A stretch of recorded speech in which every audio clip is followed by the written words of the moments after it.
Então, tô eu aqui de novo trazendo outro programa sem contexto, e no programa de hoje eu vou falar basicamente sobre um povo conhecido como celta, né? Por quê? Bem, já faz bastante tempo assim, né, que eu vinha pensando em fazer uma pesquisa mais aprofundada, embora que não necessariamente profunda no sentido assim de uma questão específica, mas assim, realmente ter esse caráter mais assim contextualizador, sabe? Abrangente de uma questão que eu tava com interesse, sabe, de aprender mais para minha vontade própria e depois aproveitarei para compartilhar com a audiência, né?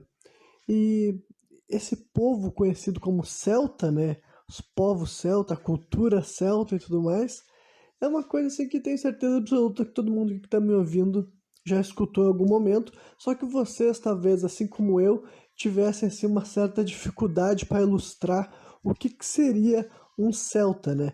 E daí eu vou começar a fazer assim, uma série de contextualizações, porque esse programa aqui, tipo, honestamente eu pretendo que todo ele seja este assunto, né? Porque eu não vou, vai ser um programa sem contexto mesmo, né? Eu não vou assim justificar, tipo, eu vou justificar várias coisas, mas assim, vai ser difícil perceber quais são os critérios, eu simplesmente vou querer dissertar várias e várias coisas diferentes em torno desse tipo de pessoal aí, né? Então, primeiro assim, entendam, né, o que eu vou estar definindo como celtas.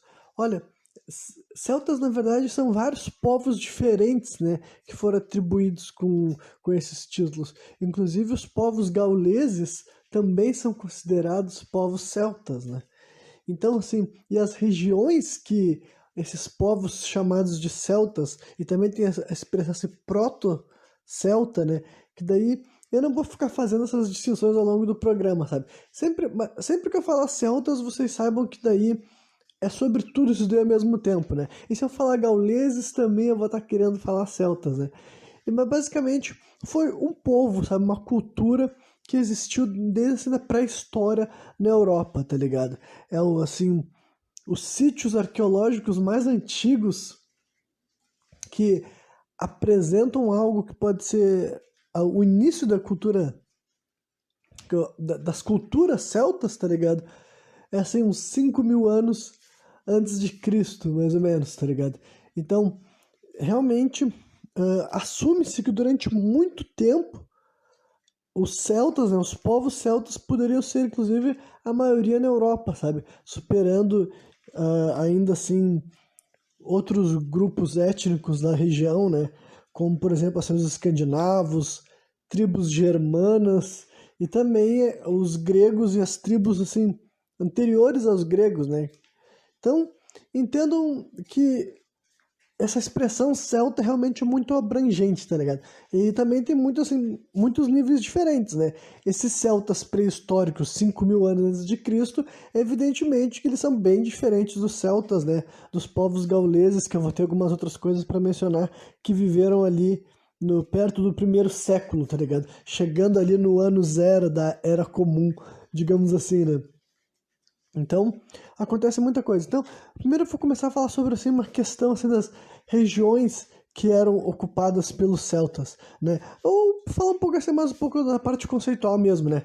Uma das razões pela qual eu queria pesquisar para entender, para compreender mais, porque assim, eu já na minha mente já enxergava assim um paralelo com essas tradições celtas, né? Com coisas assim como se fosse assim uma versão de povos indígenas da Europa, tá ligado? E porque a gente tá meio que desacostumado, né? Tipo, eu nem tanto, sabe? Honestamente, eu vou dizer pra vocês, tipo, qualquer pessoa que eu vi, qualquer programa sem contexto que eu menciono história e menciono o continente europeu, eu sempre destaco a existência de povos à margem das ditas civilizações europeias, sabe?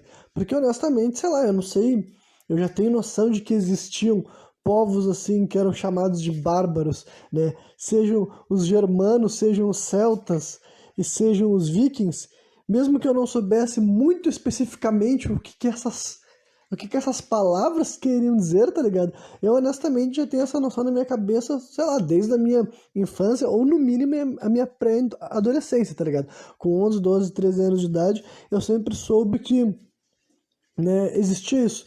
Só que também eu não sabia muito, durante muito tempo, assim, as informações na minha cabeça, elas eram meio que assim, né, não eram muito assim precisas, específicas e tudo mais, né? Então, algumas coisas assim que eu pude estabelecer, mas mesmo que realmente eu acho que dá para traçar diversos paralelos sim com outros povos assim indígenas, sabe? Principalmente as versões assim mais antigas, né? Porque os povos celtas, eles, para começar, ah, eles fizeram também cidades, entendeu? Eles tiveram muitas assim, existiu muita diversidade do que é um povo celta, tá ligado? Por isso que vai ser até difícil assim dar assim, tentar fazer essa explicação inicial do que seria isso, né? Mas basicamente assim, nas versões mais antigas tinha toda aquela cultura de não escrever, tá ligado?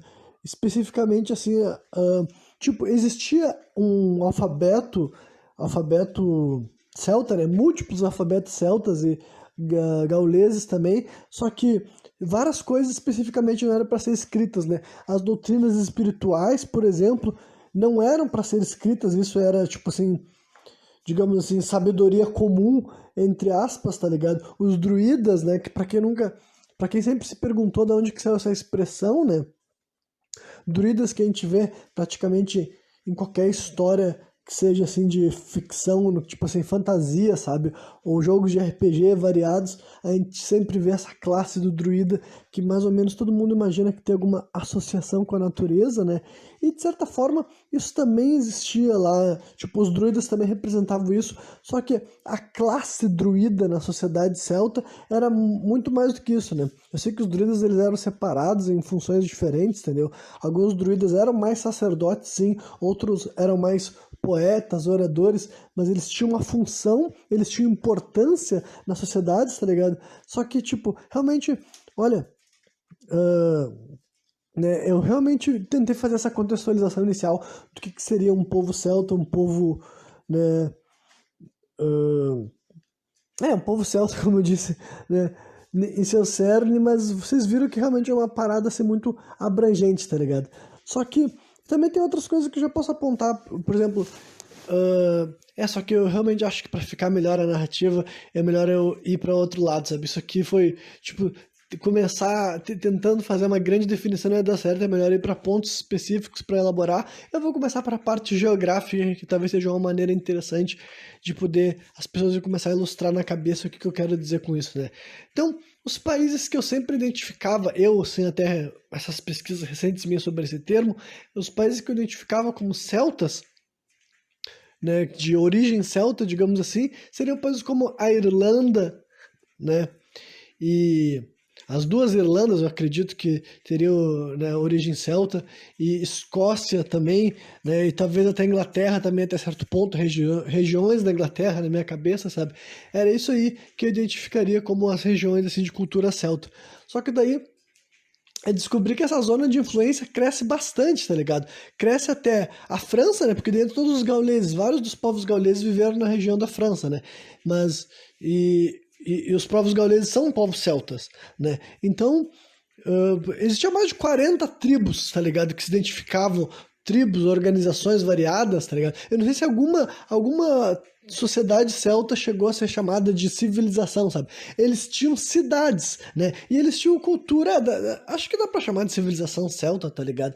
É que quem, tipo, assim como vários outros povos que eu já comentei em algum momento aqui num programa sem contexto, os celtas também, como eles tinham a tradição deles assim nesse sentido, de não registrar muitas das coisas da sociedade deles, né? E por eles não terem assim vencido, entre aspas, né?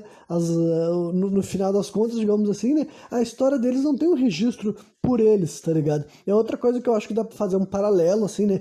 Constantemente eu vou apontar essas semelhanças com os povos nativos de outros lugares do mundo, porque eu acho que dá pra, tipo assim, dá pra dizer que eles eram os nativos da Europa, tá ligado? E não que os gregos e os romanos não fossem nativos da Europa também. Só que é muito discutível também, né? Quem chegou primeiro, tá ligado? Esse tipo de discussão meio que não tem como saber, né? Ou quer dizer, tipo, talvez Tipo, no sentido assim, não tem como saber qual foi a primeira civilização pré-histórica que começou a desenvolver traços culturais, tá ligado? Qual foi a primeira arquitetura desenvolvida na terra europeia, tá ligado? Há 4, 5, 6, 7 mil anos atrás, tá ligado? É difícil saber, né? Eu já vou até. Não sei se eu deveria falar sobre Newgrange já agora, depois eu vou querer falar sobre isso. Tá, mas eu vou mencionar algumas coisas referentes ao nosso país, tá ligado? Que eu achei muito interessante na minha pesquisa. Foi até bem assim, surpreendente pra mim, tá ligado? Que hoje em dia saiu nesse milênio vários estudos que apontam fortemente que a origem da civilização celta foi em Portugal e na Espanha, sabe? E daí, né, além da França que eu já tinha mencionado, partes da Itália também, né, tinham civilizações celtas, né? Só que tem sítios arqueológicos daí pré-históricos, tá ligado? Em partes de Portugal, em partes da Espanha, com uma cultura que, tipo, dá para definir ela como celta, né? As pessoas reconhecem como celta, inclusive daí tem gente sugerindo que esse daí pode ter sido, inclusive, a origem mesmo, sabe? Porque muitas pessoas achavam que, por exemplo, assim, a primeira civilização celta, isso na pré-história, sabe? Ainda numa coisa em caçador-coletor, tá ligado? Caçador-coletor, só que é outra coisa que hoje em dia, tipo, a gente sabe muito bem que tribos caçadores-coletores já faziam arquitetura, desenvolviam música, desenvolviam prática, sabe? Enfim, desenvolveu cultura, desenvolveu ensinamentos, desenvolveu até ciências, tá ligado? É outra coisa assim que a gente sabe vendo assim nos povos nativos aqui do Brasil, sabe? Os habitantes indígenas que moram na Amazônia, por exemplo, sabe? Tudo isso eles desenvolveram mesmo eles sendo praticamente caçador-coletor, tá ligado? Então, né? Ou no mínimo nômade, tá ligado? No mínimo nômade também, né? Mas enfim, aí tem. Tipo, tá voltando pros druidas. Não, druidas não, pros celtas, né? É que os druidas fazem parte da cultura celta. Então, Portugal, né? Então, muita gente achava que a origem dessa primeira civilização proto-celta, tá ligado? Deveria ter acontecido assim, uns 4 ou 5 mil anos atrás, né? Quer dizer, 4 ou 5 mil anos antes de Cristo, mais ou menos, e poderia ter sido na Irlanda, ou ali na Escócia, ou na Inglaterra, e depois eles foram se expandindo para os outros países, assim, né? França, Itália, tá ligado? E tudo mais. Só que agora que foi descoberto esses registros pré-históricos de uma civilização celta em Portugal e na Espanha, tem gente que tá falando que é muito mais provável que tenha sido o contrário, então, tá ligado? É uma civilização que se desenvolveu inicialmente nessa parte ali, sabe? E daí também tem até, eu sei que tem até registros, assim, fontes históricas gregas que poderiam atestar isso, porque tinha gente que identificava povos celtas, né, que o povo que mais falou sobre os celtas e não falou muito também, sabe? Escreveu pouco sobre os celtas, ou os celtai, né? No grego, assim que se chamava, eram os gregos e os romanos especificamente chamavam eles de gauleses, tá ligado? Os romanos mesmo falavam que para eles eram gauleses, mas eles conheciam o termo celta também, tá ligado? Enfim, então teve um desses historiadores gregos que dizia que os celtas viviam perto ali pilares de Hércules, né? Os pilares de Heracles, as colunas de Heracles, melhor dizendo, que isso daí é o Estreito de Gibraltar, tá ligado? É aquela parte ali que a Europa e o norte da África praticamente se tocam, né? Então, de um ponto de vista até assim, depois que eu recebi essas informações, eu consigo imaginar que, olha, faz todo sentido que seja assim, tá ligado? Há muito tempo atrás, uma civilização pré-histórica se desenvolveu nessa região ali, e depois disso eles foram para cima, entendeu? Depois disso eles foram pro interior da Europa e fizeram, né, depois daí, quem sabe, o núcleo deles se tornou mais pro interior, tá ligado? E eles não voltaram a se expandir, né, por causa de todo... Enfim, na verdade eles voltaram a se expandir, né? É um bagulho que até posso mencionar. Então, tipo, só para concluir essa parte geográfica, sabe? Então, os povos celtas ocuparam muito mais espaço do que eu imaginava anteriormente, tá ligado? Eu achava que eles eram uma coisa muito mais, tipo, muito menos extensão, né? E é claro que nem todas as tribos de pessoas brancas, no caso, que habitavam ali. Por exemplo, os gregos não eram celtas, tá ligado? Os gregos não eram celtas, os romanos não eram celtas, todas as tribos bárbaras germanas não eram celtas, os vikings não eram celtas, os escandinavos, no caso, né? E também, só que esses outros povos também eles tinham muita coisa em comum com o outro, né? A parte assim, até ritualística, a parte da guerra, né?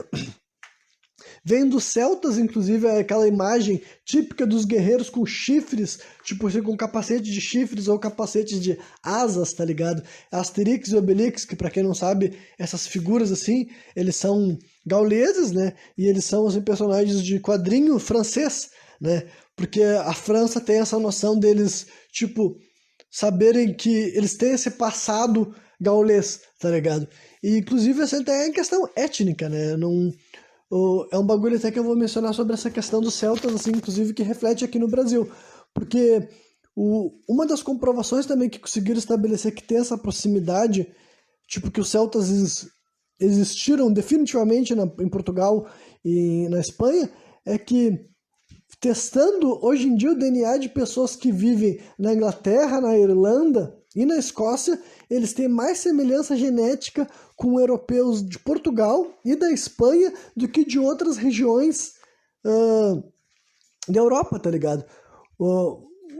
Ingleses, irlandeses e escoceses têm mais semelhança genética com portugueses e espanhóis do que com alemães, do que com dinamarqueses ou finlandeses, por exemplo, tá ligado? São os países que mais compartilham, né, semelhanças genéticas, no caso. Então, cara, é um bagulho assim que reflete até aqui no Brasil, tá ligado? Reflete até aqui no Brasil, sem demagogia, sem exagero, sem forçação de barra, tá ligado? Porque a maioria do nosso DNA de pessoas assim, europeias, pessoas brancas que compartilharam DNA com os nossos brasileiros de hoje em dia, são pessoas portuguesas ou espanhóis, né? A grande maioria. Teve também italianos, teve alemães vindo para o Brasil também, evidentemente, mas né, por questões totalmente compreensíveis e históricas, os povos ibéricos, né? Eu já sabia que existia essa expressão assim, celtíberos que sabiam que em algum momento os povos celtas tinham se misturado com a civilização, com os povos ibéricos. Só que tem gente que está falando que talvez nem faça sentido, tipo assim, não que a gente tenha que abolir essa expressão povos ibéricos, mas quando a gente falar os povos ibéricos também são povos celta, tá ligado? Assim como os gauleses são povos celta, então talvez os povos ibéricos também sejam povos celta. Então não precisa falar celtíberos, porque todo povo ibérico também seria um povo celta, tá ligado? Então o brasileiro também teria, sabe, essa ascendência celta, tá ligado? Tipo, teria não tem, sabe? Tem. É um bagulho assim que até onde eu sei, sabe? Eu não sei o quão já se tornou convencional, sabe? Mas eu vi assim que até cidades assim, cidades famosas assim, de Portugal, sabe? Cidade de Porto, cidade de Bragança, são cidades assim consideradas cidades de feitas, sabe? Com arquitetura celta e tudo mais. Isso daí já, tipo, depois do nascimento de Cristo, as cidades foram erguidas, para ver como a cultura celta ainda persistia nesses lugares, tá ligado? É outra coisa assim, a cultura celta nunca desapareceu, tá ligado? Assim como outra coisa que dá pra fazer assim, em paralelo com outras culturas indígenas que existem pelo mundo, né? Por exemplo, aqui no Brasil, né, a cultura indígena vai viver para sempre, tanto em, sabe, questão cultural, quanto a questão do idioma, enfim, e tradições também que persistiram, sabe? E independentemente do povo tupi originalmente não escrever a própria história, a história deles vai continuar viva, tá ligado? E os celtas entram na mesma razão, tá ligado? É uma coisa assim que, mesmo quando começou a perseguição com o paganismo e daí atingiu a cultura celta com certeza, sabe? Não é como se a mitologia celta tivesse desaparecido, os valores, santos, as imagens, e enfim, todas as coisas assim que até hoje em dia a gente consegue associar com algo celta, a gente pode mencionar como algo celta, né? Mas enfim, eu achei muito surpreendente, tá ligado? Que Portugal e Espanha também tivessem essa cultura celta marcante ali, né, enfim, na sua composição histórica, digamos assim, né? Mas prosseguindo, eu tenho uma série assim de assuntos históricos para abordar acerca desses povos, né, celtas. E um deles seria uma invasão gaulesa que aconteceu a Roma, né? Invasão e saque à cidade de Roma no ano de 390 a.C. Mas para eu poder falar sobre isso, eu já vou me sentir na obrigação de fazer algumas contextualizações sobre várias partes dessa história, sabe? Então vamos lá. Em primeiro lugar, assim, vamos pensar o que era Roma nessa época, sabe? A fundação de Roma, cara, até onde eu sei, é lá pelo ano 700 e alguma coisa antes de Cristo, sabe? Então, no ano 390, Roma já era uma cidade bem estabelecida por uns 300 ou 400 anos, mais ou menos assim, né? Então, acredito eu que para uma cidade existir durante tanto tempo, né, ela tinha que ter algo assim de útil, de relevante, ela deveria ter prosperado, inclusive, sabe? Então, mesmo que ainda não era o Império Romano, né, o Império Romano no apogeu, no caso assim, assimilando a Grécia, acredito que nessa época assim, Roma era uma cidade que ficava dentro da bandeira da Grécia, tá ligado? Acredito que era assim que funcionava nessa época, né? Ela era não era uma cidade totalmente independente, ela já devia ter algum com alguma civilização, digamos assim, né? Mas eu acho que era essa história, né? A fundação de Roma também é interessante, mas teria que ser um outro papo, sabe? Porque tem a ver, assim, com...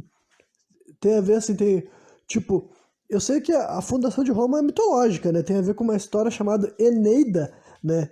Que essa Eneida, ela é uma equivalente romana do que seria a Odisseia, sabe? A Odisseia é uma história grega, né? Tem um herói grego, né? Que também é mitológico, né? Que é Ulisses ou Odisseu, dependendo de como tu quiser chamar ele, né? Ele que viveu a Odisseia e tudo mais, né?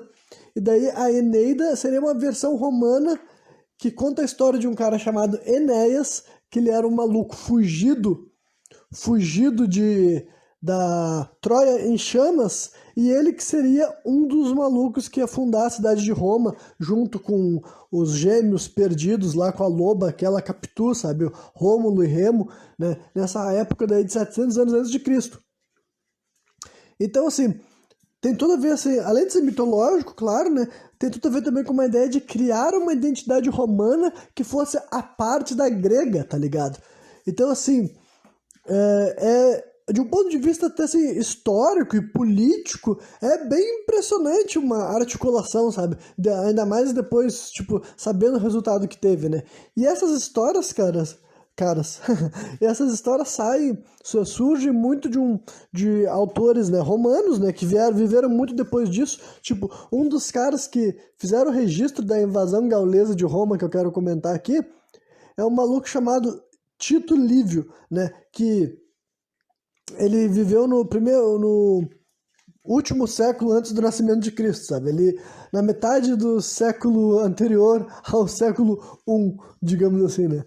Então, e esse cara daí, ele escreveu uma obra que originalmente era composta por mais de 120 livros contando a história da história da Roma, deixa eu ver se é assim, desde a fundação da cidade, né? O nome em latim é Ab Urbi Condita, né? Que a tradução seria desde a fundação da cidade. Então, ao longo da vida dele, durante 40 anos, basicamente, esse tal de Tito Livio aí escreveu 120 e poucos livros que contariam a história desde a fundação de Roma. Aí já levanta a pergunta, né? Peraí, como é que um cara que viveu, né? É que ele já era um historiador nessa época, sabe? Um cara vivendo antes de Cristo, ele já tinha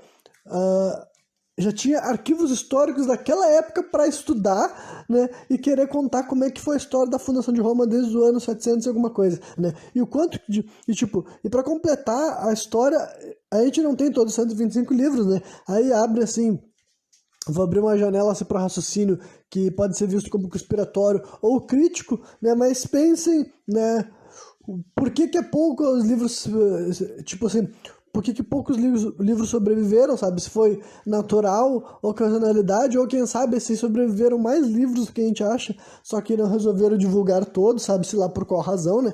Mas então, né, mesmo que existissem os 125 livros ainda, né, ainda assim trataria-se, obviamente, de uma narrativa, no final das contas, sabe? Como toda a história é, sabe? Todo texto histórico, no final das contas, é um texto parcialmente duvidoso, sabe? Parcialmente fantasioso e tudo mais, Porque, né, ninguém se presta a escrever uma obra sem um ponto, sabe? Sem um fundamento, mesmo que seja uma obra dita histórica, tá ligado? Geralmente quem se propõe a contar a história de alguém tem alguma intenção, tá ligado? O cara tem uma agenda, uma ideologia, alguma coisa que ele quer passar, né? Então daí tu pensa, o que que um cara que estava vivendo no Império Romano, na época do apogeu praticamente, sabe? Esse maluco dele foi assim contemporâneo, acredito que ele foi contemporâneo ao Júlio César, né? Eu não tenho certeza qual a época do Júlio César que ele nasceu e viveu, mas também foi nesse século anterior ao nascimento de Cristo, tá ligado? Então, assim, que o Júlio César representa, assim, talvez, né, pelo menos facilmente ilustrar, essa daí é a época, provavelmente, que Roma, né, tava no seu topo, né, assim como Alexandre, né, o Alexandre da Macedônia, Alexandre o Grande, ele representou o apogeu grego, né, eu acho que dá pra dizer que o Júlio César, né, não exclusivamente ele, mas nessa fase, tá ligado? Até porque nessa época que Roma se torna o Império Romano, né? E seria até, sei lá, até o ano de 400, até cair o Império Romano do Ocidente, ele seria ditadura e um império, até onde eu sei, né? Mas enfim, por que que eu citei esse Tito Livio? É porque, né, ele é uma das fontes uma das fontes históricas que citam essa, né, invasão gaulesa a Roma no ano de 390. Então vamos primeiro tentar imaginar o que era Roma e o que era Europa, né? Me acompanhe, né, nessa tentativa de tentar imaginar com um pouco mais de precisão histórica e antropológica o que exatamente se desenrolou, né? Em primeiro lugar, vamos assumir que de fato aconteceu esse capítulo, né? Teve outras fontes, né? Nenhuma delas contemporâneas. Essa é outra coisa, tipo, acredito que existam evidências, entendeu? Evidências, nem que tenha sido relatos de boca a boca que sobreviveu a ponto de depois ser transformado numa historiografia registrada, né? Mas não tem registros, né? Pelo menos nenhum que tenha sobrado até os dias de hoje, registros históricos dizendo que aconteceu esse capítulo. É bem provável que ele tenha sido documentado anteriormente ao que esses caras daí, o Tito Livio e outro nome histórico que eu posso citar é o tal de Diodoro Sículo. Esse é outro cara que também atesta que, né, por volta do ano de 390 a.C. aconteceu esse capítulo daí, e esse Diodoro também viveu perto do ano zero, tá ligado? Então, né? Então é provável que esses dois sujeitos tenham se baseado em fontes mais antigas, sabe? Só que essas fontes mais antigas não sobreviveram até os dias de hoje, ou, né, não foram divulgadas até os dias de hoje, né? Então vamos, em primeiro lugar, assumir que de fato aconteceu, né? Como que será que era a Europa nessa época, né? Tentar entender assim. Eu podia ter visto se, né, qual era o imperador grego que existia na época e tudo mais, mas também não vou parar o programa agora para fazer esse tipo de pesquisa, né? Mas os celtas já existiam em abundância, sabe? Inclusive eu vi algumas pessoas falando que talvez eles fossem a maioria, a etnia que tinha maior quantidade na Europa durante esse período daí, tá ligado? Eles só começariam a diminuir, e quando digo diminuir, nunca desapareceu o DNA celta, tá ligado? Mas agora as nações, as tribos autônomas celtas começaram a diminuir, embora, né, os seus valores, suas culturas não desapareceram, eles foram sendo, né, de alguma forma que outra, sendo atribuídos, né? Mas já existia uma Grécia civilizada nessa época, até onde eu errei, sabe? 390 a.C. aí e tal. Acredito que existia uma Grécia civilizada, já existiam, assim, já escreviam e tudo mais, sabe? E as cidades já eram, enfim, já tinham centros populacionais passando dos milhares. Não que e como que eram as cidades dos celtas também não se sabe, sabe? Entra muito assim, me lembrou também bastante o que deveria, quando eu fiz aquele programa sobre os hunos, sabe? Especificamente sobre o Átila, né? Aí só para fazer o comparativo, o Átila viveu no século V, né? Depois de Cristo, no caso. Então, né, ele morreu ali no ano de 440 e pouco, se eu não me engano. Né? Então, já veio uns 500 não, uns 800 anos depois, né, disso daí. Então, mas a Roma nessa época não era Roma imperial, tá ligado? Provavelmente não era uma cidade gigantesca, mas já era uma cidade com certa força. Só que é provável que tem gente até que atesta que os celtas talvez fossem ou mais desenvolvidos ou em maior número, sabe, melhores equipados, embora séculos depois, né, eles fossem ser definidos como bárbaros, entendeu? Como bárbaros, como selvagens, sabe? Como eu falei, assim, cara, muito associável com que depois, assim, os colonizadores, né, os conquistadores da época do colonialismo tinham para falar sobre, né, essa expressão selvagem, sabe? Qualquer pessoa que lê livros históricos dessa época, tu vai ver que era bem comum, entendeu? Que esses sujeitos, né, os homens civilizados se referiam aos indígenas como selvagens, tá ligado? Só que tu vê que os gregos já faziam isso para falar dos celtas, né? E o Júlio César, que foi um cara que daí eu vou trazer um pouco vou avançar um pouco na timeline e trazer o nome dele de novo para esse programa, né? O Júlio César, que é um cara que dizem que a fonte grega que mais escreveu especificamente sobre os celtas, né? E ele disse que ele identificou ele como gauleses, falou, nós chamamos eles de gauleses, mas outras pessoas aqui da volta, né, outros povos da região chamam eles de celta, né, ou Keltai, né, que era assim que ele falava. Ele escreveu cerca de uma página ali, e ali ele falava como selvagens, mas também atestava certos conhecimentos que eles tinham, falava sobre o fato de que eles entendiam de astronomia, sabe, falava sobre mencionava também que eles eram cometiam rituais de sacrifício humano e antropofagia, outra coisa que não seria, tipo assim, diferente do que vários povos indígenas faziam, sabe? As tribos aqui do Brasil, né, os povos tupis, vários e vários deles faziam um ritual antropofágico, né, que é se alimentar da carne de um guerreiro inimigo capturado, sabe? E os povos mesoamericanos, sabe, astecas, maias, incas, há evidência de que eles também tinham rituais que envolviam sacrifício, né? Só que esses sacramentos religiosos, cara, eles tinham contexto, tá ligado? E não que eu ache certo, não que eu ache digno, sabe? Tipo assim, eu não acredito que exista algum cenário que justifique o sacrifício de um ser humano, tá ligado? Mas isso daí tem a ver com o meu valor de hoje em dia, né? Só que também o ponto é, uma coisa é eu condenar essa prática, outra coisa é tu condenar, e a tua maneira de condenar é chegar para esses povos ditos bárbaros e massacrar eles, chacinar eles e tudo mais, né?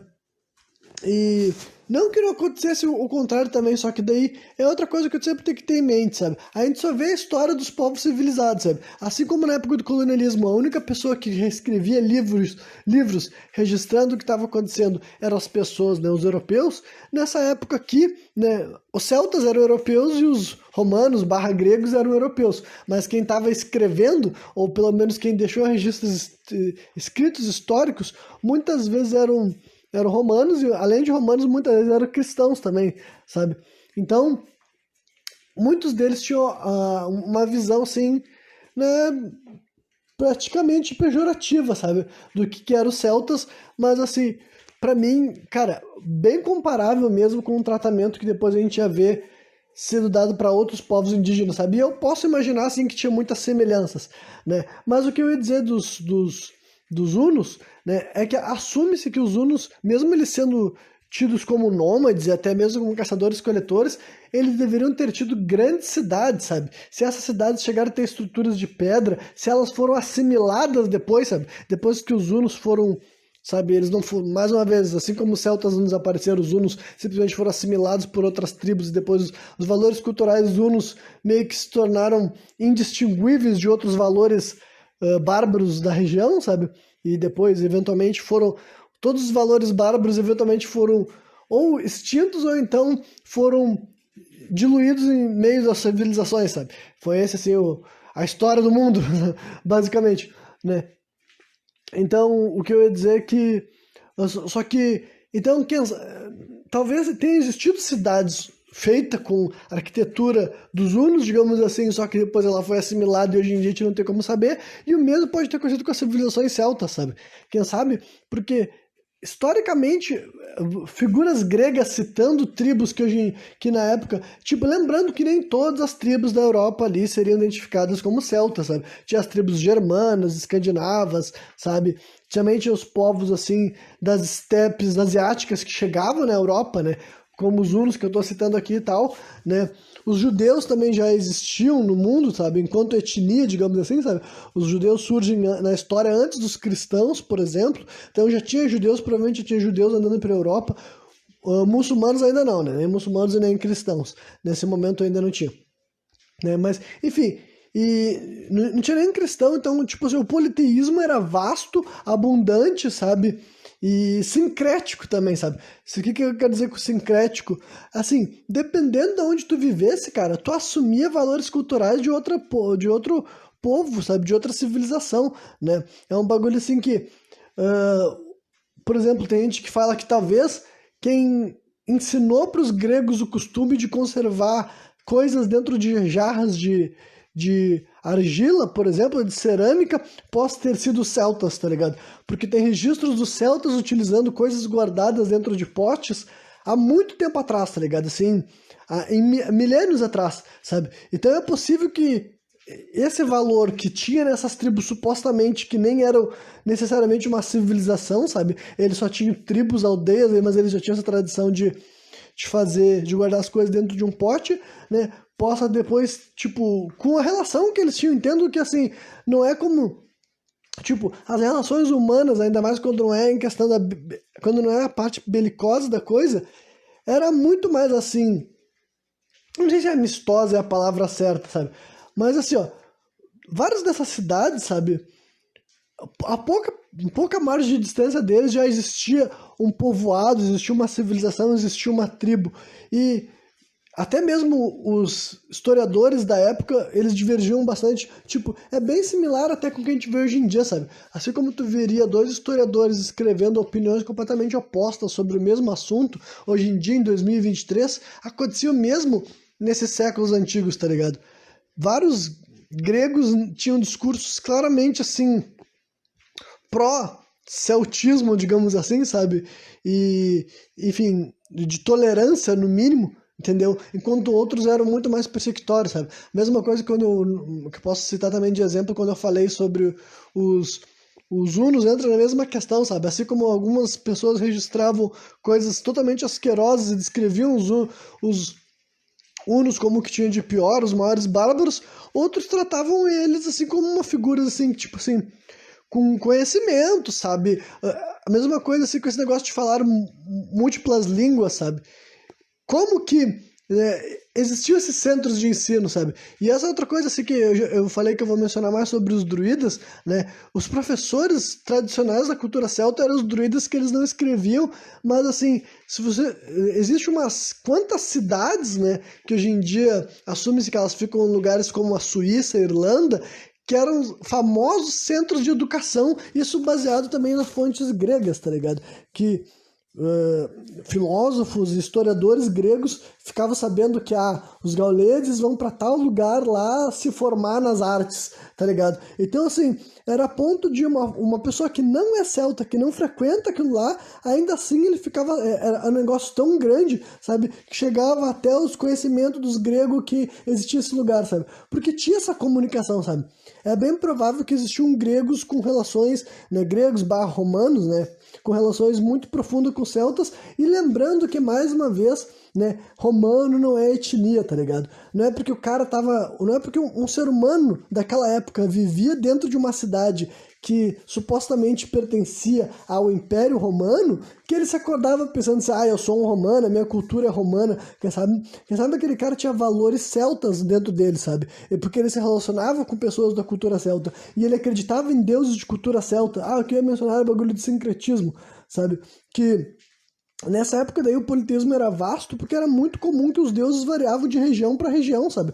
Não era de se esperar que as pessoas que viviam, sabe, numa cidade e ao sul da Europa e as pessoas que viviam no leste europeu cultuariam os mesmos deuses, tá ligado? Isso nunca aconteceria. Então acontecia muito sincretização, sabe? É por isso que em vários lugares, vários panteões têm várias divindades, inclusive dentro da mesma religião, da mesma cultura, que ocupam a mesma função, porque, enfim, né? Povos variados daquela cultura cultuavam aquele deus, né? Mas agora, depois de fazer essa gigantesca contextualização, só para tentar criar um ambiente, vamos voltar especificamente para esse capítulo, então, né? Da invasão de Roma, do saque de Roma, ao redor do ano de 390 a.C. A tribo gaulesa por trás desse saque seria a tribo dos Sênones. Eu acredito que é assim que se pronuncia, né? Então pode parecer meio confuso, mas assim, os gauleses são celtas, então sendo gauleses torna eles celtas também, mas eu não sei por que tem tantas denominações assim, tá ligado? Mas é tudo celta, né? Tudo celta e basicamente, né, daí tem gente que fala que eles tinham números bem superiores aos romanos mesmo nesse confronto, né? E tem o nome também da figura que seria o líder deles, um sujeito chamado Breno, né? Essa identificação também vem através dos romanos. Inclusive tem gente que defende que Breno seria uma espécie assim, podia ser uma forma de título, tá ligado? E Breno daí, tipo assim, de fato eles teriam algum líder, só que esse líder teria algum outro nome, né? E esse líder assim é importante, digamos assim, porque se eu não me engano, tanto o Tito, né, o Tito Livio, não sei se é Tito Livio, Livio Tito, é Tito Livio, eu acho, né?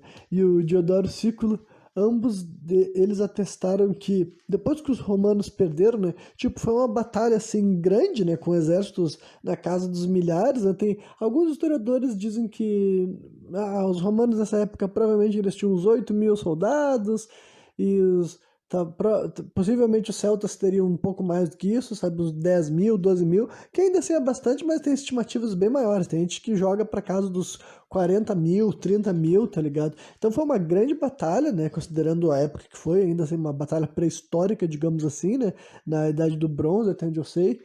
E daí,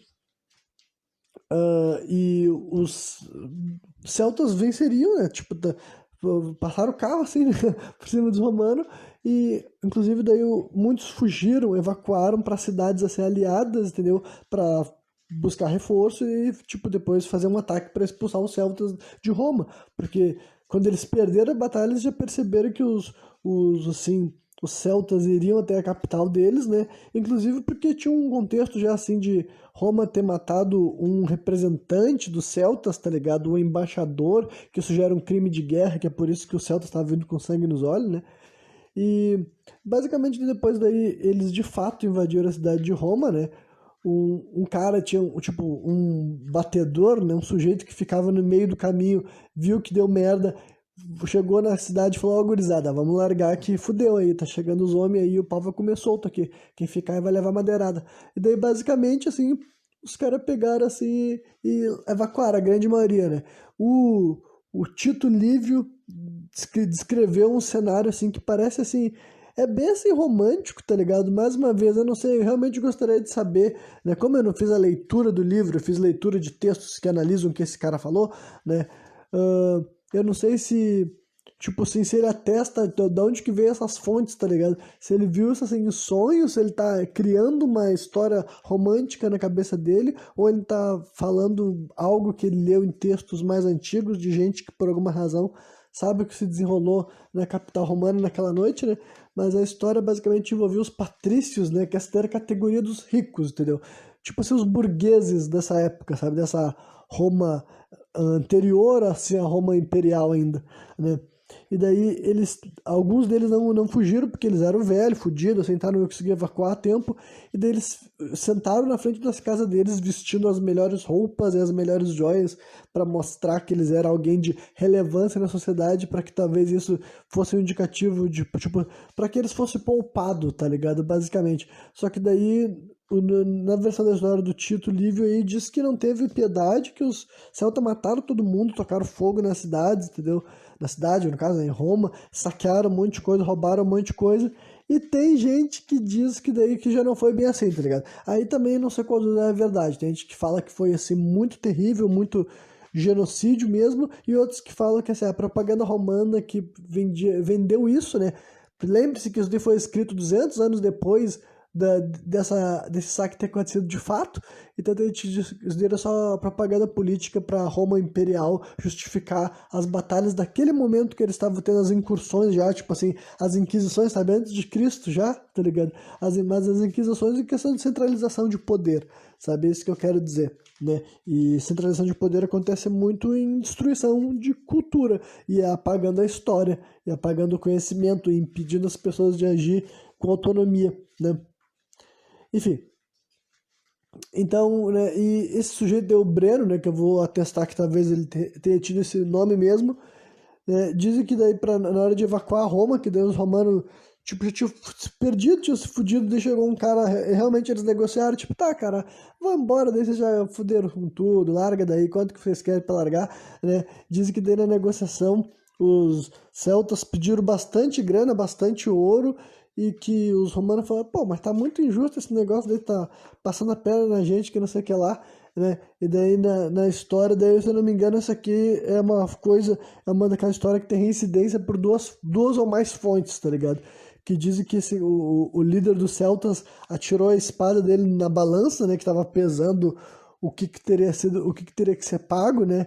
Basicamente, e ele falou Vei Victis, que esse Vei Victis quer dizer assim, a, o ai dos fracos, tá ligado? O ai dos perdedores, algo desse tipo assim, que, tipo, literalmente quer dizer, sabe? Ai dos perdedores. Só que daí o que isso quer dizer? Vei victis. Que daí é uma frase que supostamente, assim, foi dita no passado, sabe? Uma frase em latim, que quer dizer que ilustra basicamente, olha, tu perdeu, tu não escolhe nada, tá ligado? Tu perdeu, tu só acata a decisão do vencedor e não tem choro, né? Não tem lamento, não tem, enfim, não tem arrego, tá ligado? É isso que essa frase queria dizer, vei victis, né? Então, se isso de fato aconteceu, sabe? Mais uma vez, pode ser simplesmente uma romantização, sabe? É um bagulho assim, que contribui nessa ideia, assim, pra 200 anos depois, essa história tá sendo dita para os romanos do, que são, tipo, os romanos que viviam a Roma Imperial da época do Júlio César, por exemplo, assim, ficar assim, olha que esses celtas fizeram com a gente no passado, agora a gente tem que se vingar deles e acabar com eles, tá ligado? Então eu consigo enxergar por essa lógica simplesmente assim, sabe? Nada disso ter acontecido de fato, e simplesmente ser uma grande romantização para justificar, sabe, esse tipo de coisa. Mas também se aconteceu, né, pensa que louco, né? Pensa que louco o cara dentro da capital romana falando latim, né, que tipo assim, um celta falar latim não seria nada surpreendente, né? Considerando que eu mencionei para vocês que as informações que tiveram a respeito do Átila, por exemplo, né, que ele falava 4, 5 idiomas, entre eles o o grego, que ele sabia escrever grego, apesar dele não saber escrever o idioma dele, porque o idioma dele não tinha escrita, sabe?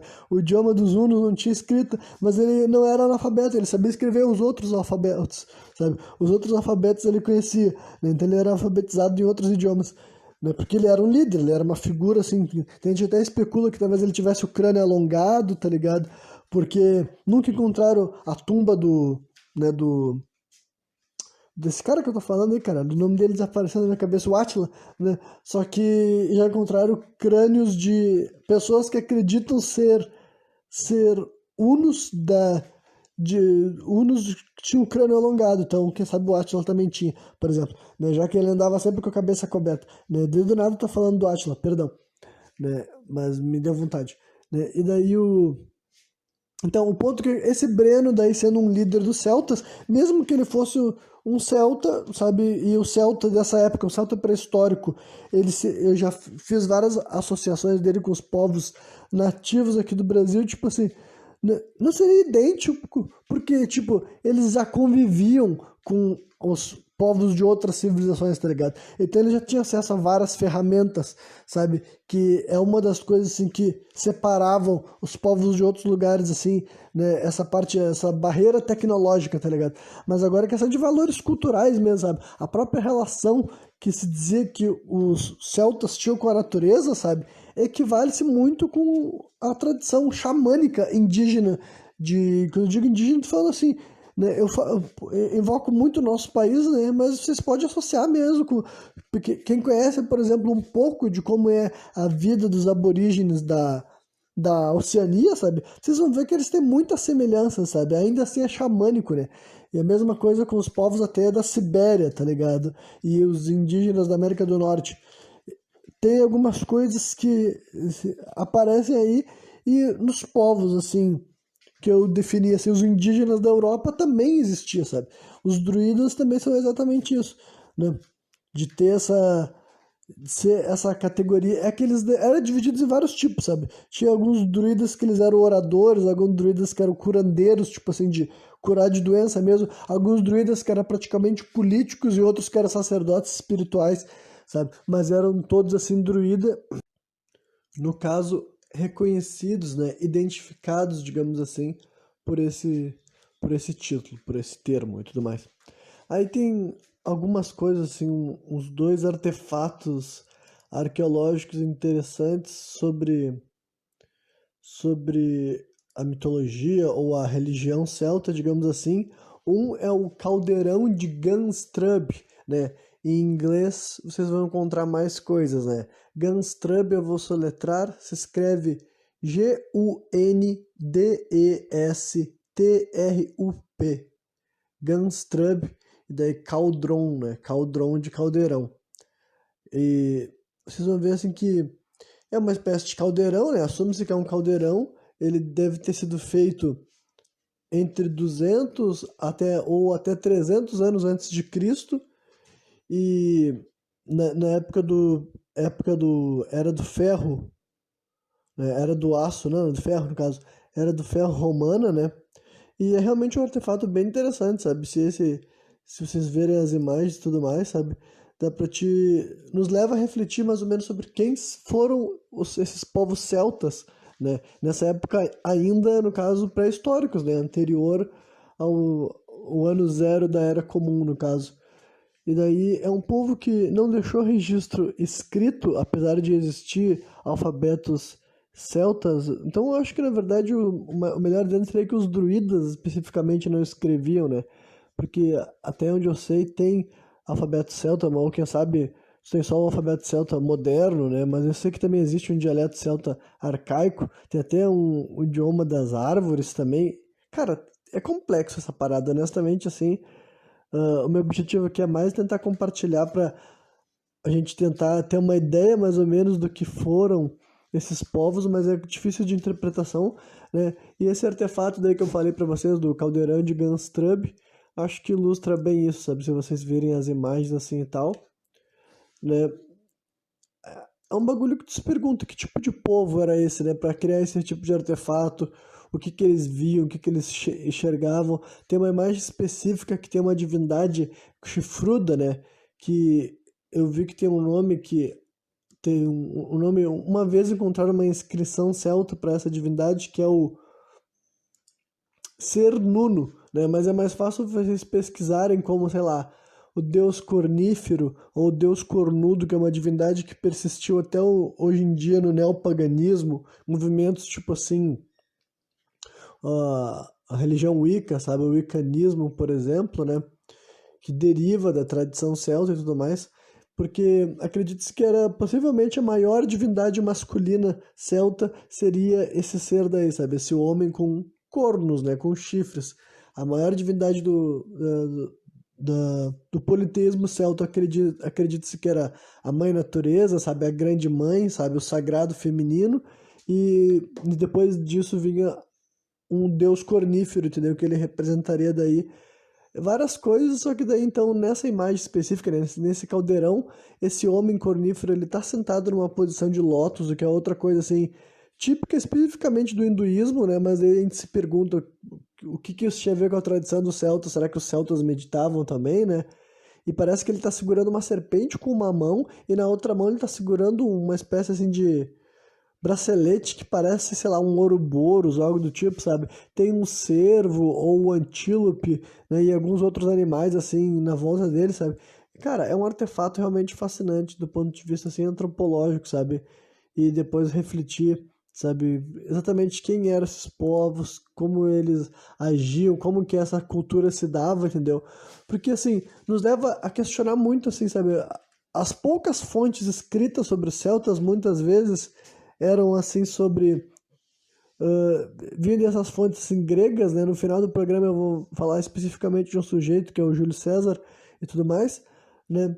E os celtas eles eram descritos como os bárbaros e principalmente por eles serem assim caçadores-coletores ou nômades, né? Que é o que tem esse raciocínio que é caçador-coletor não era tão desenvolvido culturalmente, eles não tinham apreço por essas coisas, mas, porra, se eles deixaram esse tipo de artefato esculpido em bronze, tá ligado? Então, eles valorizavam sim, sabe? Eles valorizavam a confecção de artefatos, sabe? Então, quem sabe, eles também valorizavam a arquitetura. Afinal, eu fiquei sabendo que várias das cidades celtas foram assimiladas pelo Império Romano. Aí é difícil saber quais daquelas obras tinham sido erguidas pelas mãos celtas, e depois, hoje em dia, no mundo moderno, a gente só interpreta eles como algo que foi criado pela mão romana, tá ligado? Então, né, todos esses, assim, verdadeiros revisionismos, tá ligado? Que eu acho que é muito pertinente a gente ainda tá aberto a fazer eles, sabe? Mas enfim, e além desse caldeirão, também tem outro artefato interessante que é o Pillar of the Boatman, né? O pilar do boatman, né? Esse boatman quer dizer, como é que é mesmo? Barqueiros, né? É o que eu falei em inglês porque é a mesma coisa. Se vocês pesquisarem em português, né? O pilar dos barqueiros, e depois pesquisarem em inglês, vocês vão ver que, assim, até a página do Wikipedia em inglês tem muito mais informação, sabe? Mas basicamente assim, é uma pedra que foi feita daí no primeiro ano da Era Comum. Primeiro ano não, no primeiro século da Era Comum, e tem múltiplas divindades estabelecidas assim, sabe? As pessoas teorizam, tem um modelo reconstruído, só que, tipo, o modelo reconstruído, no caso, ele não é a versão original, né? É uma reinterpretação, sabe? Os caras imaginaram como que pode ter sido o pilar quando ele estava inteiro, né? Mas não é garantido de que ele era assim, sabe? Um único pilar com 4 imagens, sabe? Uma de cada lado, por exemplo, né? Mas teorizam que pode ser tipo assim, uma pedra de sincretismo, sabe? Correlacionando divindades de diferentes panteões, né? Porque tem uma divindade chifruda, né? Que inclusive é nessa imagem que tem o nome escrito Cernunnos, é o único registro escrito desse nome, sabe? Que um povo celta deixou, sabe? Que chamavam o deus chifrudo de Cernunnos. Aí depois tem um outro deus celta identificado como Esmértrios e duas divindades assim, romanas, que é o Castor e o Pollux. São seres mitológicos da história de Roma, inclusive, né? Aí depois, em outros lados, tem outras divindades que eu não vou simplesmente ficar citando os nomes, que tiver interesse, pesquise, sabe? E vejam as imagens também, sabe? Porque também é interessante, sabe? Imaginar, assim, interessante, sabe? No primeiro ano da Era Comum ainda, estavam fazendo esse tipo de arquitetura, sabe? Alguém estava criando uma obra que claramente estava compilando diferentes divindades, o que reforça aquela ideia que era comum que as pessoas, assim, em sua vida pessoal e privada, pouco se importa, tipo, não era como se a vida daquela época fosse normatizada, sabe? Nós é que fomos educados. Nós vivemos em mundo, numa sociedade muito mais normatizada, por causa que a gente vive numa sociedade que tem propagação de ideologia em massa, sabe? Desde todos os veículos de comunicação conhecidos até hoje em dia a internet. Então, é difícil fazer um exercício empático para compreender como é que os centros populacionais se organizavam de uma maneira muito menos normatizada mesmo, sabe? O que ia te moldar, de fato, era as pessoas que tu convivesse, as pessoas que te afetassem de maneira positiva. Então, era muito provável que nessa sociedade politeísta, e isso daí, mesmo tendo sido após o nascimento de Jesus Cristo e possivelmente até a morte dele, sabe? O mundo europeu e do norte da África, sabe? Da Mesopotâmia e da Ásia Menor ali e tudo mais, ainda era altamente politeísta, sabe? O monoteísmo não seria a regra, né? Não seria a norma até, sei lá, o século II ou III, se eu não me engano, sabe? Então, nesse período daí, o politeísmo ainda era super comum.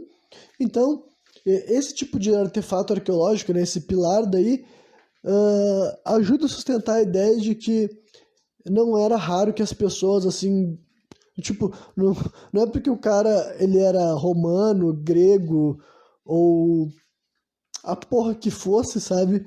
Que ele deixaria de se identificar com uma divindade celta que era da região dele, cultuada por alguém próximo a ele, que ele conhecia, que tinha um passado ali daquele espaço, tá ligado?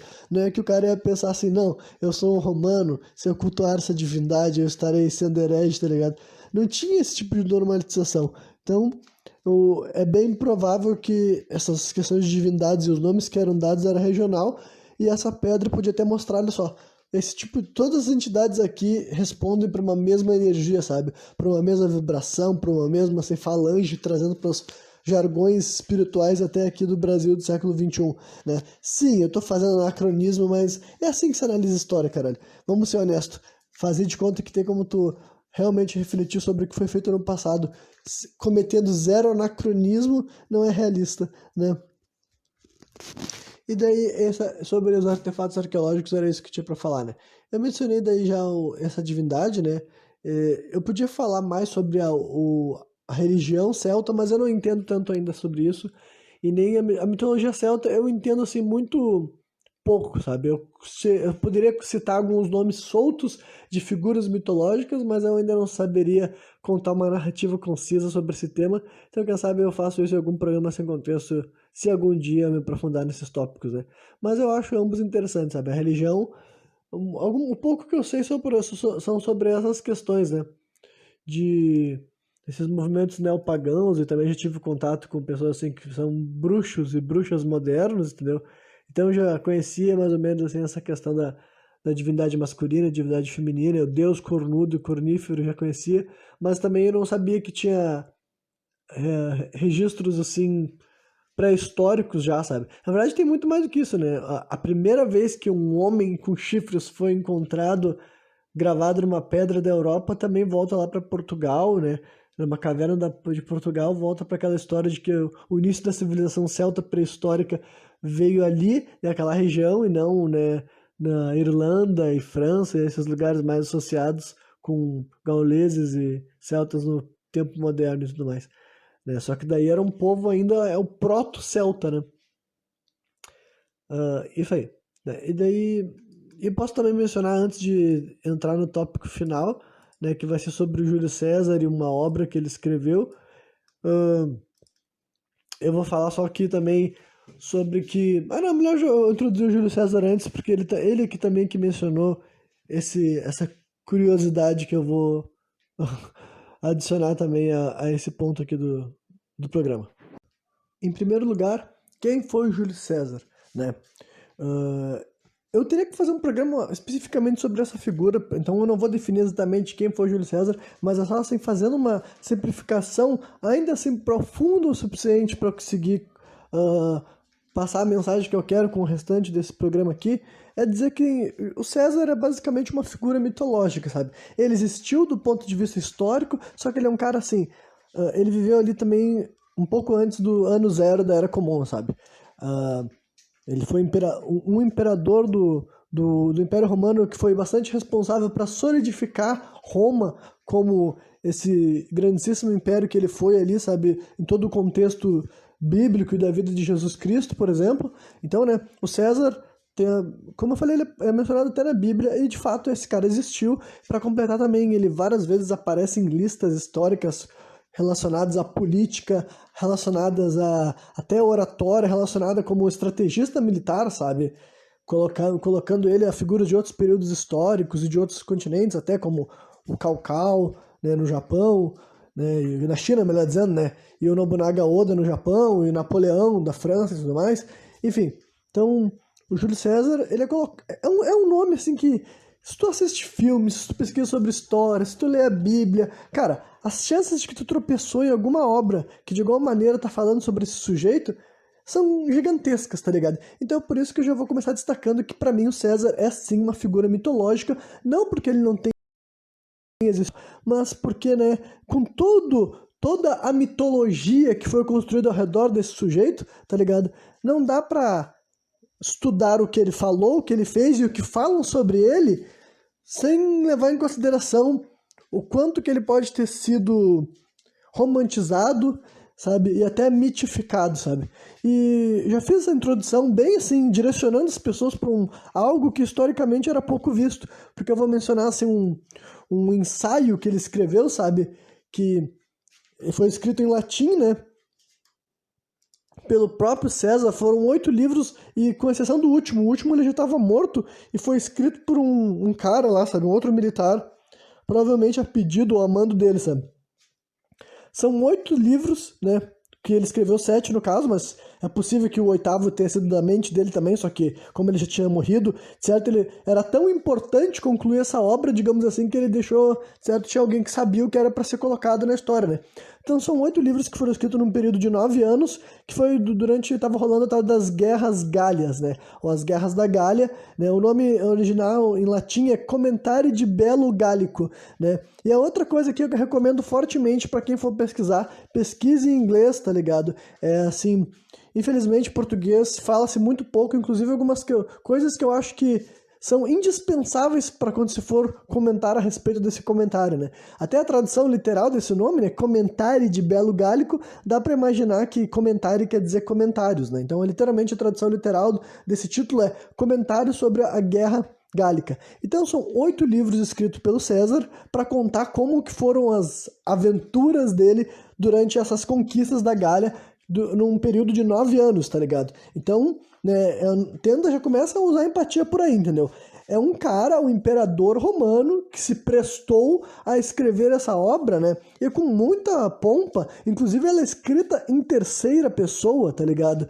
Dizem que é a primeira vez que na Europa antiga dessa época que alguém tinha escrito uma história nesse sentido assim, porque ela não era para ser uma obra de ficção, ela foi escrita como sendo uma obra literal. Só que ainda assim, entendeu? O César, em vez de falar eu, ele se referia a si mesmo na terceira pessoa, né? Tanto é que tem gente que atribui que talvez não tenha sido o César que tenha escrito com a própria mão, mas um escriba, né? Mas que definitivamente as palavras, os termos, e o conteúdo da obra em si veio da cabeça dele. Porque assim, né? Eu já tô apresentando a obra para vocês com esse caráter que é o que ela tá sendo revisionada praticamente no último século, tá ligado? Só para vocês entenderem, então, pensem quem foi esse cara, pensem o que ele escreveu, e enquanto ele estava vencendo essa guerra da Gália, dizem que a verdadeira disputa que ele estava tendo era politicamente em Roma, né? Tanto é que ao final da vida desse cara seria trágico, ele seria morto, né, numa conspiração,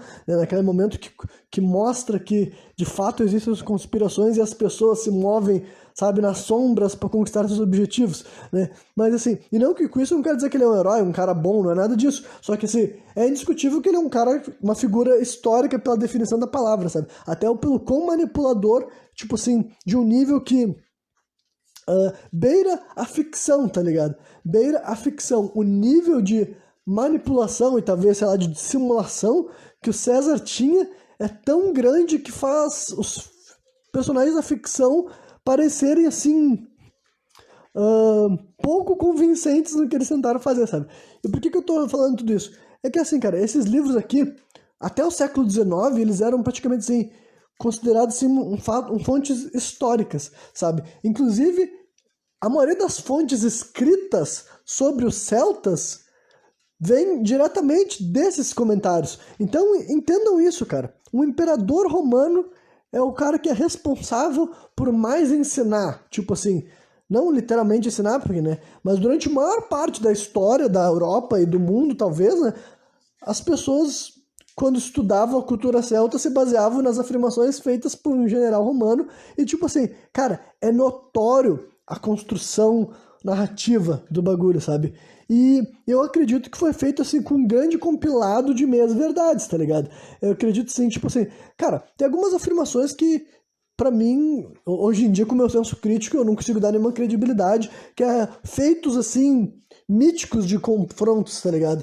Do César dizendo que venceu confrontos, sei lá, contra exércitos. Durante esses 9 anos ele lutou contra os celtas, né? Que ele mesmo dizia que era chamado de gauleses, mas que alguns povos da região chamavam eles mesmos de celtas e vizinhos de celtas, né?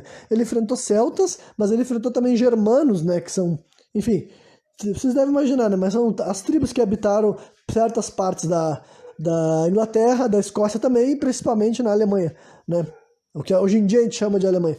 Então, durante esses 9 anos, eles enfrentaram todos esses povos ditos como bárbaros, né? E o César ali descrevia os costumes deles, descrevia as tradições deles, né?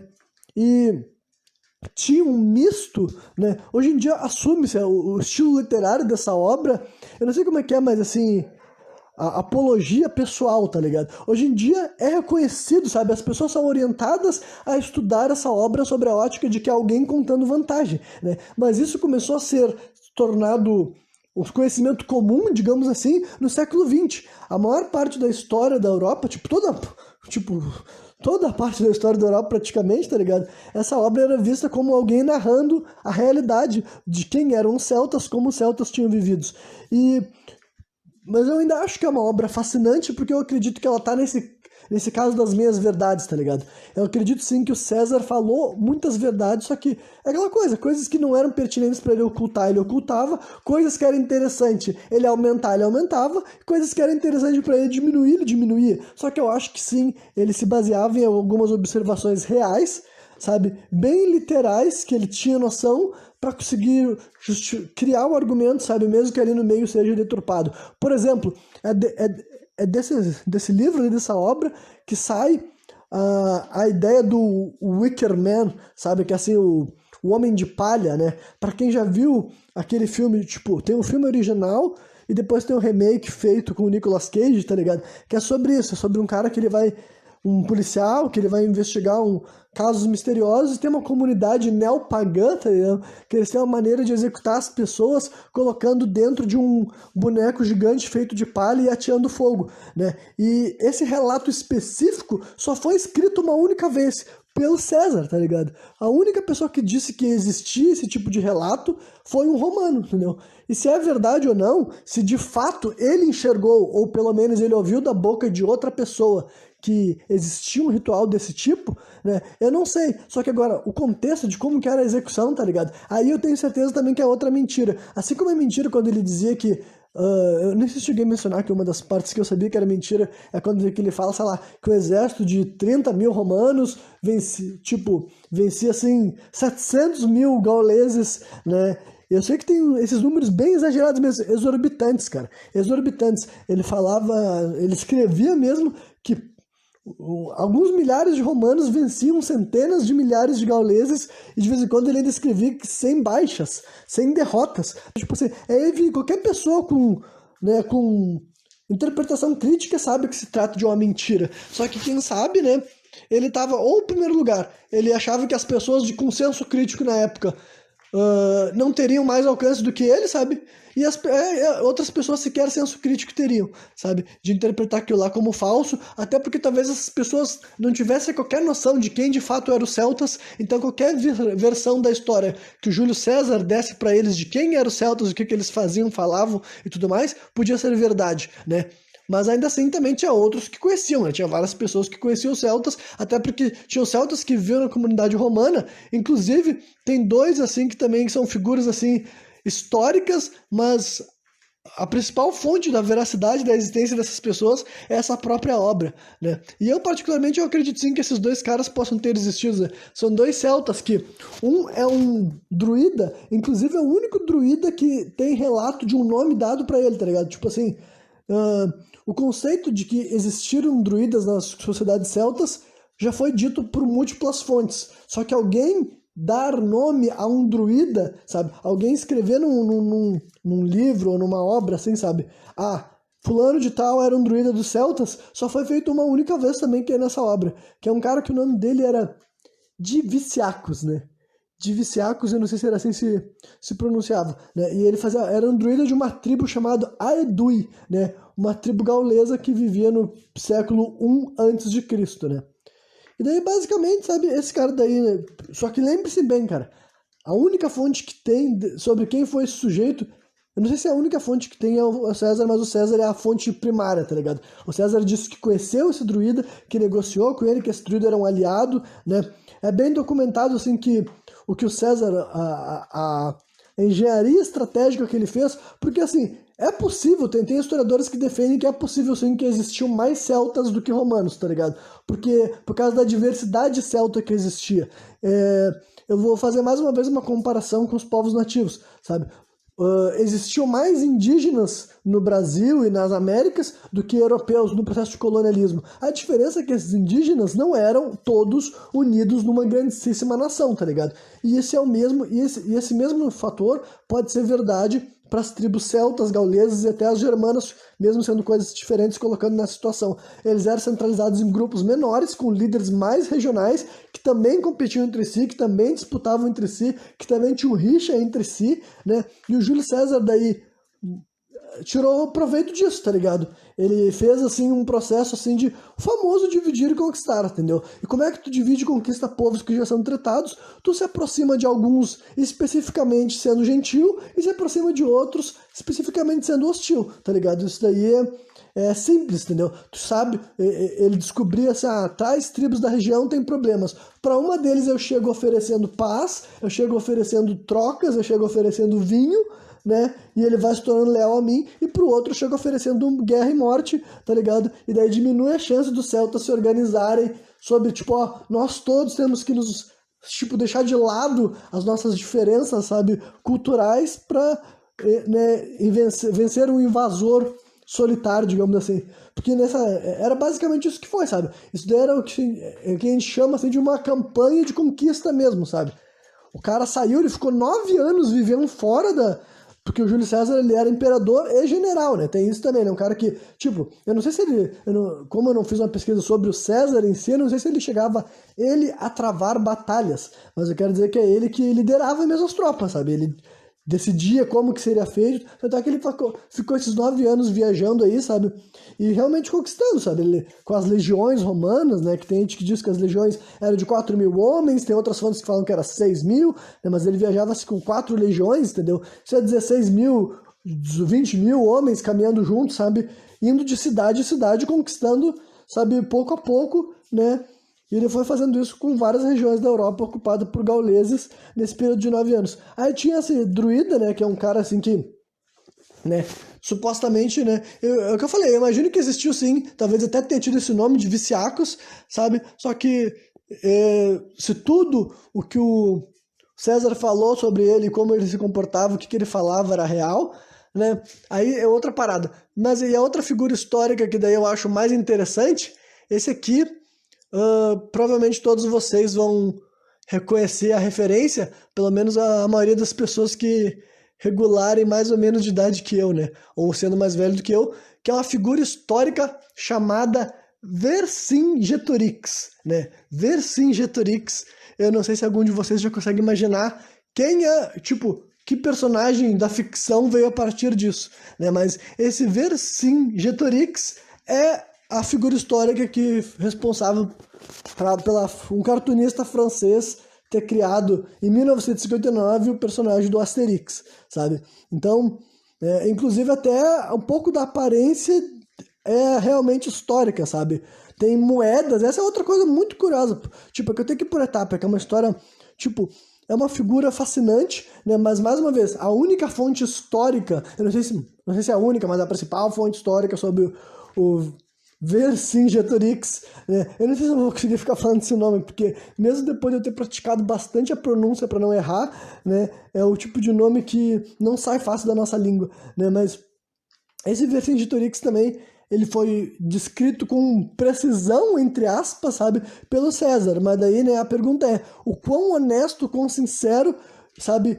Porque a narrativa do César era, muitas pessoas reconhecem, por isso que eu falei que ele era um gênio da manipulação, porque esse livro, né, que eram 8 livros no final das contas, concluídos após a morte dele, inclusive, eles não foram feitos só para desumanizar os celtas. Era um bagulho misto, tá ligado? Era um bagulho misto. O César narrava aquela conquista como necessária, como importante, como se os romanos, sim, precisassem, tipo, a gente precisa tomar essa terra, a gente precisa tomar conta dessas regiões, desses povos, das cidades deles, e que o César reconhecia que eles tinham cidades, reconhecia a sabedoria dos druidas, reconhecia que os druidas entendiam de astronomia, entendiam de cura, entendiam que os celtas tinham linguagem, enfim, e diferenças. Cara, era um bagulho assim mais sofisticado do que uma análise assim, aquela assim mais rasa das pessoas que fazem uma crítica, sabe? Nem dá pra falar que é um eurocentrismo, porque nesse momento que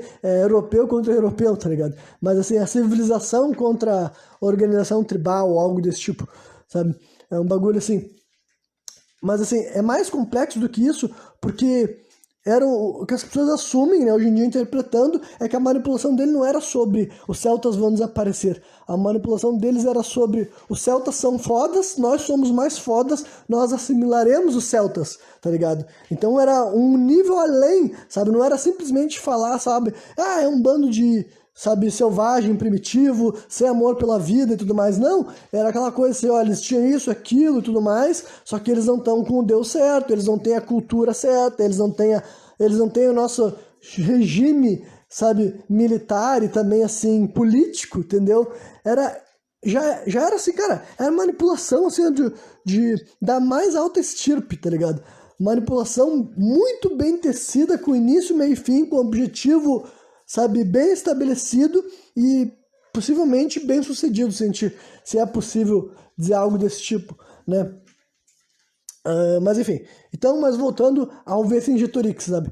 O César fala especificamente sobre ele. Esse cara daí, ele era um sujeito que já tinha servido até no exército romano, sabe? Ele era um guerreiro por excelência, tipo assim, o nome dele, né? Se esse é o nome dele literal, a tradução dele quer dizer realmente o grande líder dos reis, o grande líder dos guerreiros, ou o rei acima dos... o guerreiro acima dos reis, tá ligado? Porque se vocês pesquisarem, cada uma dessas sílabas tem um significado, eu podia ter decorado, mas essa não é a minha praia, tá ligado? Mas daí, se você... As possíveis interpretações desse nome daria esse sentido, sabe? Então, mostraria que desde o berço esse cara já foi assim, ele nasceu já e foi batizado esperando que algum dia ele fosse um líder guerreiro. E ele serviu no exército romano, ele trabalhou com os romanos, porque tinha toda essa coisa muito mais complexa, tá ligado? Mais complexa, tipo, dificílima de compreender como que se dava na prática. Não era essa coisa assim tão... como posso dizer assim, não sei se dá pra chamar de caricata, mas assim, sabe, é tão determinista, sabe, quantas pessoas pensam que, tipo, assim, não, um romano e um celta nunca se cruzaria, não era, cara, até por isso que é até difícil interpretar o que de fato eram os celtas, como de fato eles se organizavam socialmente, né, e o quão diverso eram essas organizações, porque ao mesmo tempo que a Roma foi, tipo assim, foi responsável por popularizar a ideia de que essas tribos, né, germanas e celtas e tudo mais eram selvagens, bárbaros, ainda assim tem muitos relatos de fontes gregas e romanas também que mostram claramente que os gauleses, os celtas conviveram com o Império Romano, sabe? E que essas culturas, tipo assim, ao mesmo tempo que elas foram sendo assimiladas de Roma, é uma troca, tipo assim... Por exemplo, não é como se Roma de fato tivesse extinta a cultura celta ou assimilado. Ele aceitou a cultura celta, mas aceitou de tal forma que até hoje em dia nós ainda podemos falar essa expressão celta, sabe? Não é como se os romanos tivessem de fato conseguido fazer com que as pessoas não distinguam. Só é possível que coisas romanas, tipo...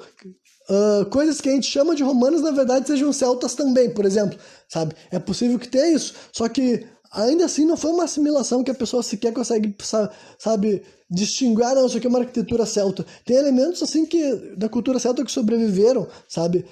Mesmo depois do Império Romano ter dominado toda a Europa, digamos assim, tá ligado? Então é uma relação, realmente, cara, é de dominação, sim, é de controle, é de centralização de poder, só que é mais complexa, tá ligado? É mais complexa do que, assim, a total desumanização e a total incompreensão, a total, tipo assim, de desprezo pelo estilo de vida.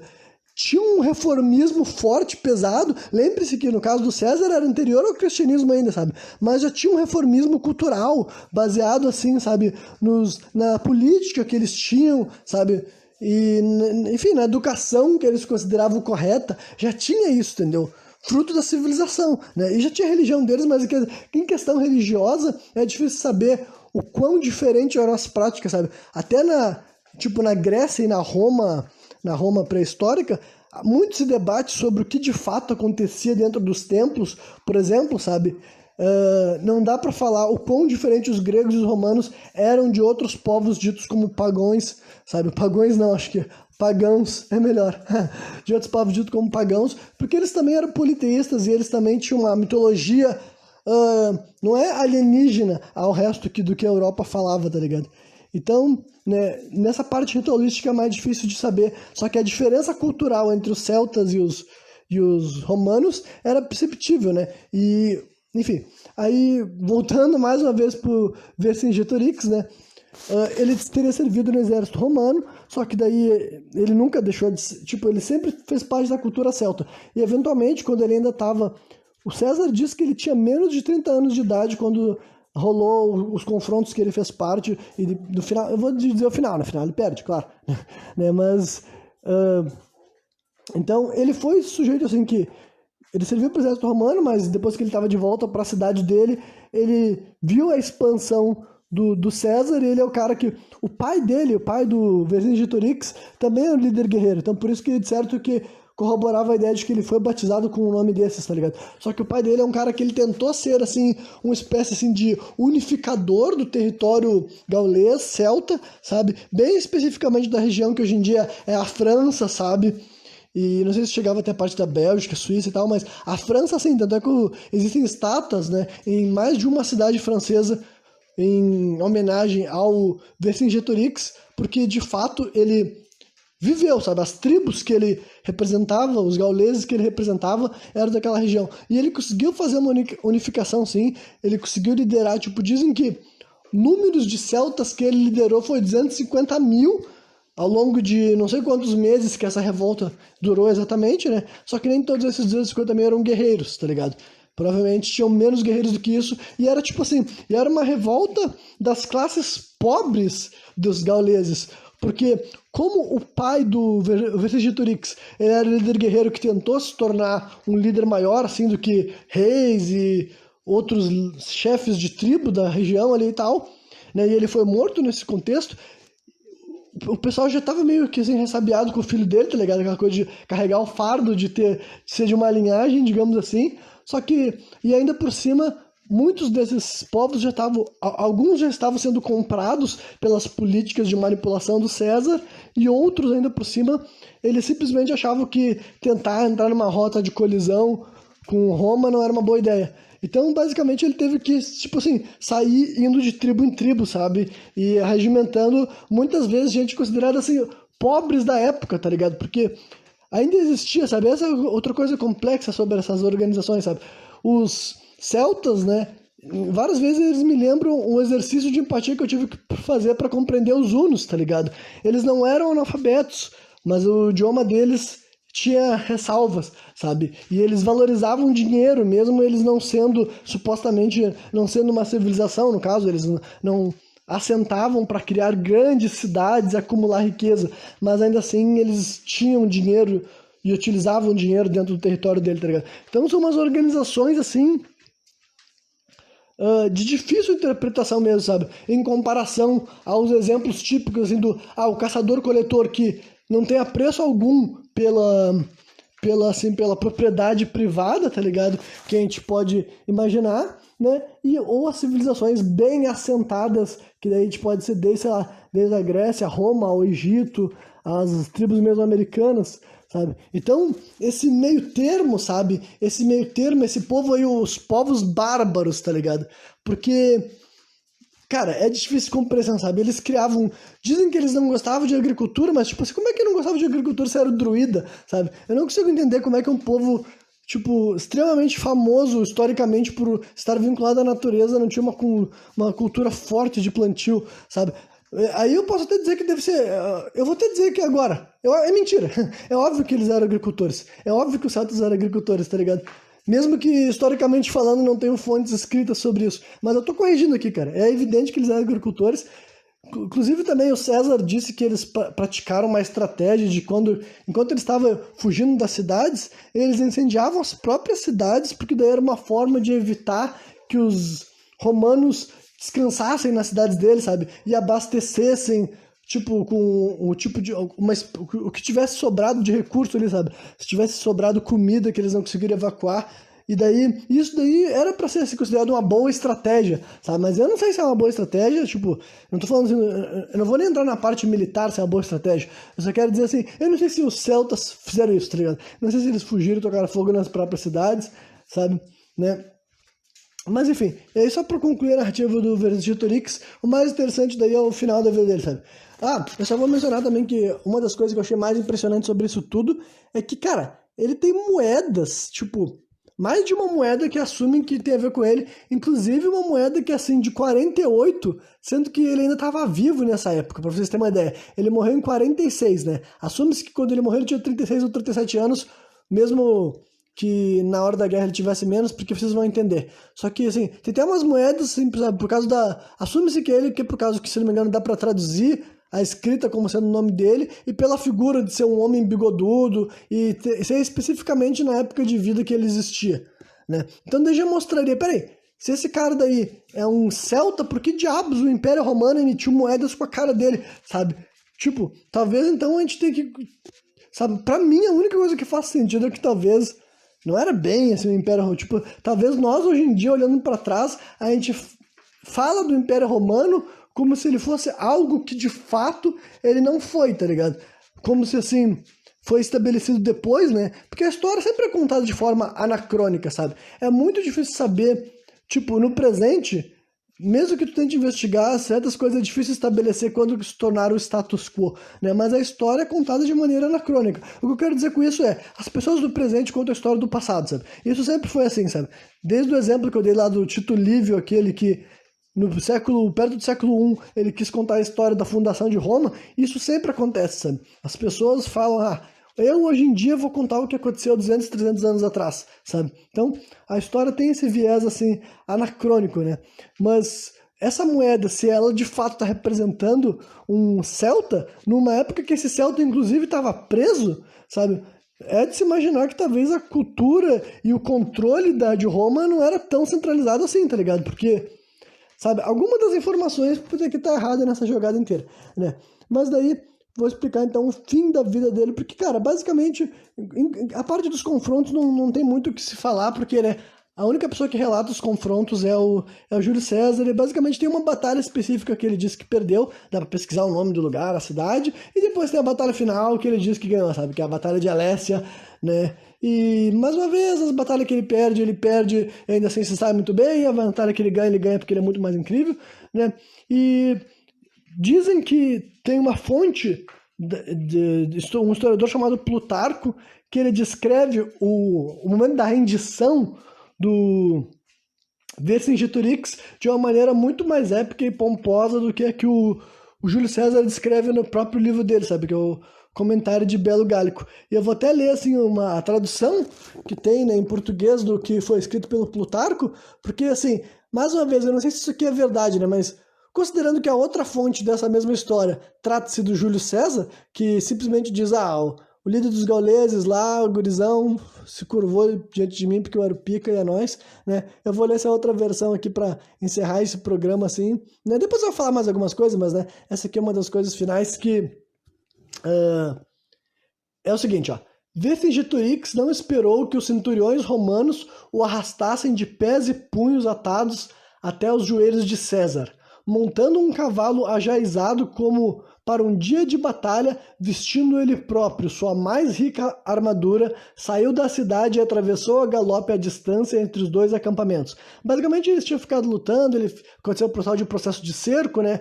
E os celtas estavam tendo muitas baixas, e daí ele foi se render para poupar mais vida inocente, digamos assim, porque, né, ele sentiu que não tinha mais como vencer, né? Até o lugar onde estava o pré-cônsul.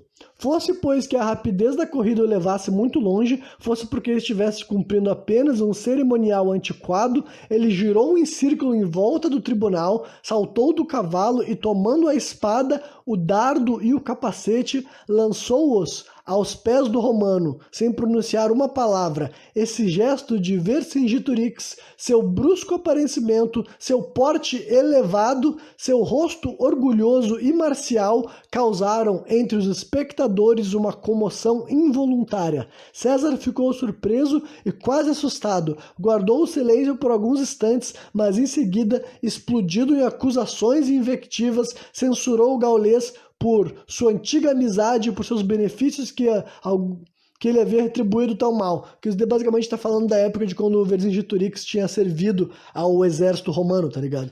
Depois fez um sinal a seus lictores para que o atassem e o arrastassem pelo acampamento. Vercingetorix sofreu em silêncio. Os lugares tenentes, os tribunos, os centuriões que cercavam o procônsul era o título do César, que na verdade era assim que se chamava, né? Mesmo os soldados pareciam vivamente comovidos. O espetáculo de um tão grande e nobre infortúnio falava a todas as almas. Somente César permaneceu frio e cruel. Vercingetorix foi conduzido a Roma e lançado num cárcere infecto, onde esperou durante 6 anos que o vencedor viesse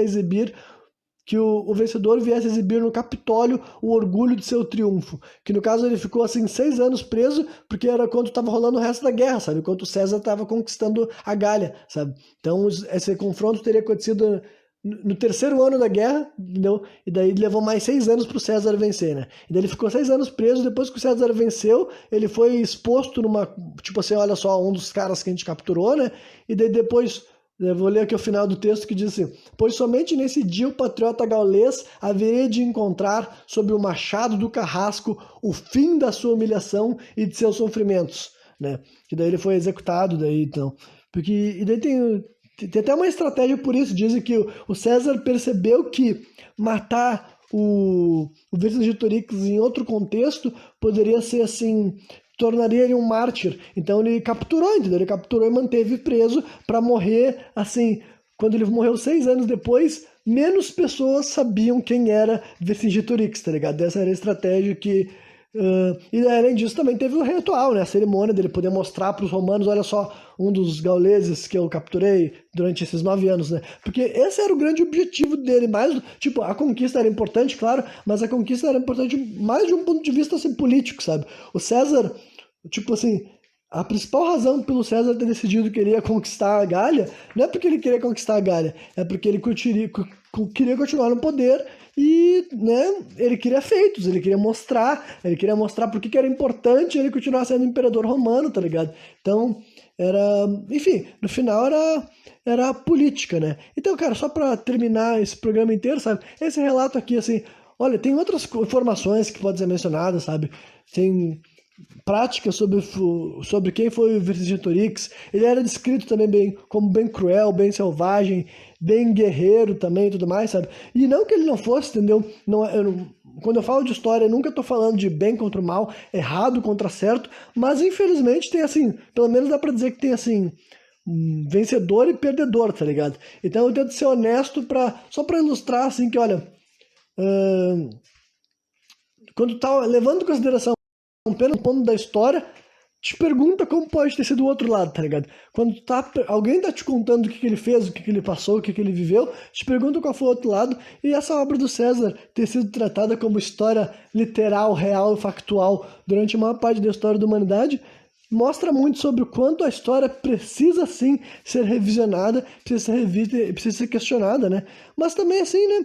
E basicamente, né, esse programa foi em suma sobre